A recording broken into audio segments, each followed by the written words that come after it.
welcome ulit mga kasulit.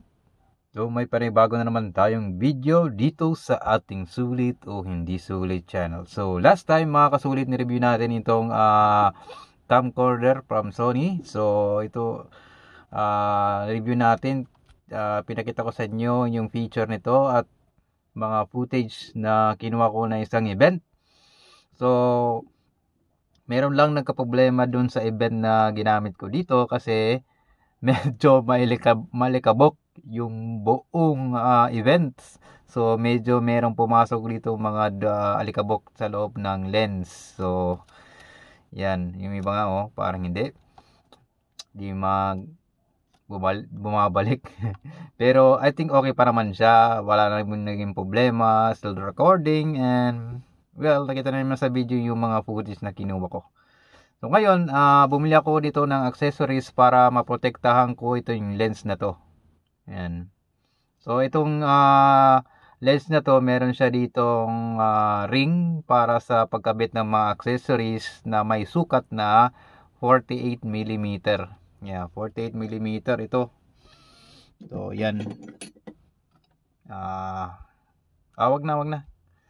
Okay, yan. 48mm, mga 46mm, sorry, my bad.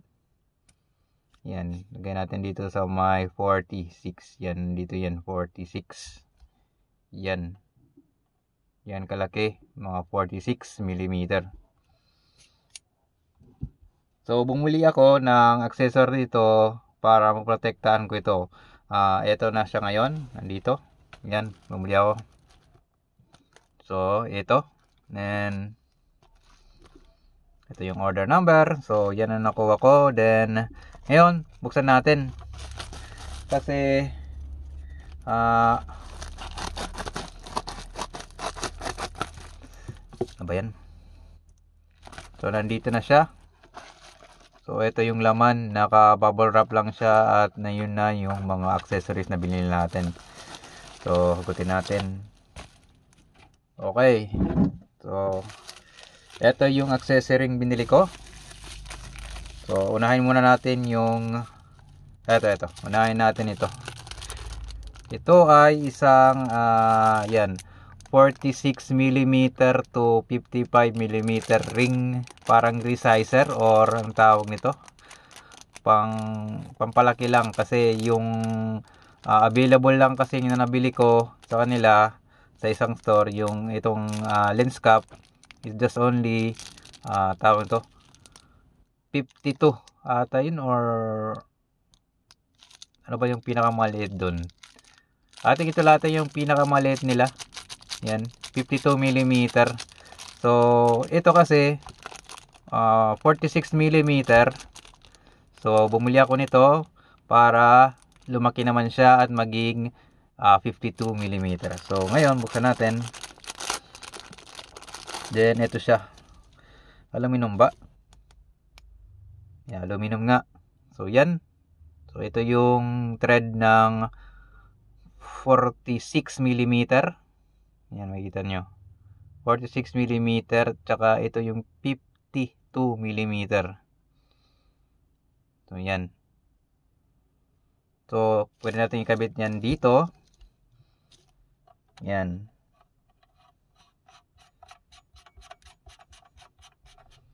Ikot lang ng clockwise. So, yan.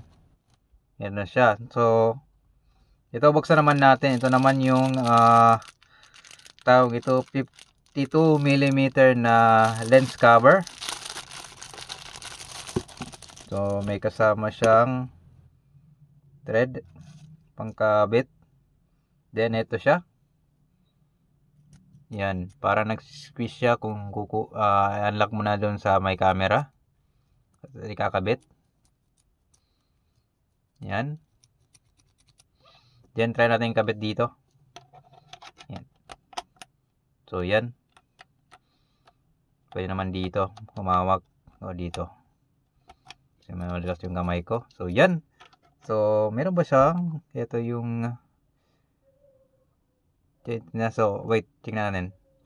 So, yan yung pagkakabit niya. Wala namang butas.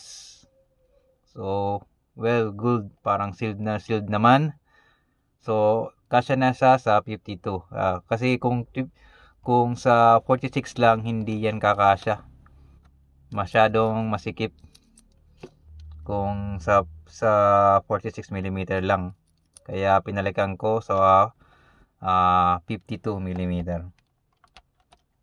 And then, ito pala. Nandito pala yung kanyang butas para paglagay ng strap. Itong strap para sa ikabit sa camera. So, malagay ba natin? Mamaya na lang kasi magtatagal ng video. Then, eto. Yung optical filter. So, salaming lang to, UV filter lang para hindi siya mapasukan ng mga dumi or hindi kaya matamaan ng kahit anong debris yung lens. So, kailangan natin i-protektahan yung ating investment. Kaya ito siya ngayon. So, ito, yung brand is Kenko. So, Kenko Corporation.ltd. Japan daw. Pero I think hindi yan Japan. China yan. So, open natin. So, uy, mayroon siyang kasamang lalagyan. So, yan. Ito. Mayroon siyang lalagyan. So, buksan natin. So, yan. So, isa lang tong clear glass. Yan. Isa lamang tong clear glass, pang-protect lang. So, ito naman ay, yung size niya ay, yan, 52mm. So, kakasya siya dito sa aking 52mm again. So 46 to 52mm. So, ganun din, meron siyang thread. Ayan, meron siyang thread sa gilid. Ayan, meron siyang thread. So, ganun din, i-clockwise lang.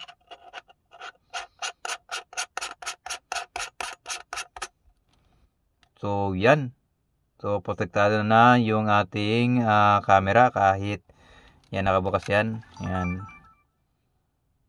Check natin nga kung hindi siya mahambalang. Baka kasi nakikita itong side na to. So, check natin. So, okay. Parang wala naman. I-zoom out natin. Zoom in. Zoom out. So, wala naman nakikita. So, kung ilagay ko yung kamay ko dito, baka makita malayo naman. Napakalayo yan, oh. Napakalayo naman, oh. Yan. Bago siya makita. Yan. So, yan yung kamay ko. Yan. Baba natin yan. Malayo naman. So, okay. Napakaganda naman. So, yan. Glass na siya. Pwedeng nilisan na lang natin yan ng microfiber cloth. Then, close natin. Then, yung itong cap, so, ganun din, kasi 52mm, ito 52mm din, kasya rin yan dito. So, yan, protektado na siya. So, meron pa siyang, para dito, hindi mapasukan ng debris. Ganun din dito, meron siyang cap para hindi naman mabasag yung ating protector doon na salamin. So, yan. So, yun. Lalagyan na lang ito ng cable, yung itong lubid na to dito papunta dito, para sa kung tatanggalin ko lang siya, magadanggol lang siya, hindi ko na kailangan i-bulsa. So, yan. Pwede naman tanggalin to, or gusto ko sana bumili ng cap pero medyo kapos na tayo sa budget. So, ito na lang yung binili ko. So, guys, kung gusto niyo bilhin ito, hindi ko na lang ilalagay yung price dito sa video kasi may iba-iba kasing size ito eh. Kaya pwede kang pumili ng mga size na ganito. Yung itong UV filter. Ito. At saka yung resizer. Yung lens adapter pala to. Lens adapter. Pwede kang pumili doon kung anong size ng camera mo. Make sure lang alam mo yung anong size yung camera thread ng yung accessories para sa lens mo. So, guys, yan. So, ilalagay ko na lang sa description. Sa isang store ko lang ito nabili. Wala bang naman nakalagay dito yung store nila. Walang may nakalagay. Kasi China kasi ito eh. China? Yeah, sa China.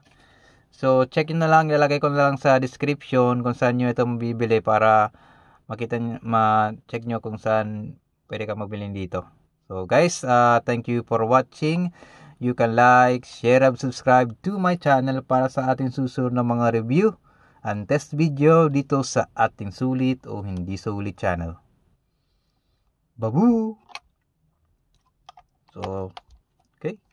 Todo proyektado, pwede nang patayo na hindi matatamaan yung ating lens.